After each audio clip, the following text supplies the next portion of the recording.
You mentioned the visit by the German chancellor. Do you Yeah. have a date on that, or is it Not still yet. on time? Hopefully we'll have one soon. Okay. Can I then pivot back to Russia? The U.S. is in talks with other countries to deal with potential shortages in gas supply.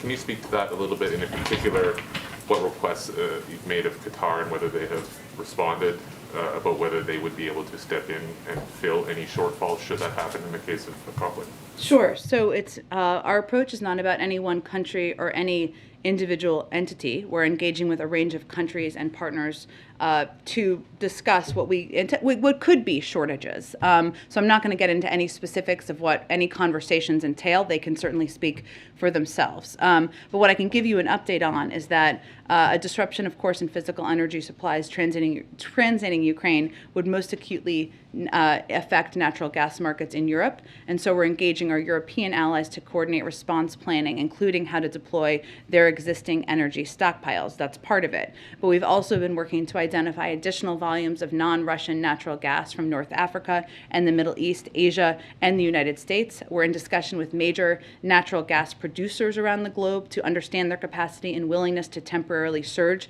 natural gas output and to allocate these volumes to European buyers. And we're also engaging with major buyers and suppliers of LNG to ensure flexibility in existing contracts and storage is managed and enables diversion to Europe. So we are, of course, preparing, as we are in a lot of other areas, a range of contingencies should there be a disruption for a range of reasons to natural gas. I would also note that natural gas markets are very regional by nature, given constraints on how much can be exported. So any reduction in Russian exports of natural gas to Europe would have a minimal impact on U.S. prices. That's what our anticipation would be. And sorry, on Qatar specifically, there's a belief that they've sort of allocated their production right now, which is running at more or less full capacity, to Asia. Have you had any feedback from that country specifically? I'm just not going to speak for any individual country or any individual diplomatic conversations at this point in time. That's why I said that it's not based on our approach here, and strategy is not based on one individual country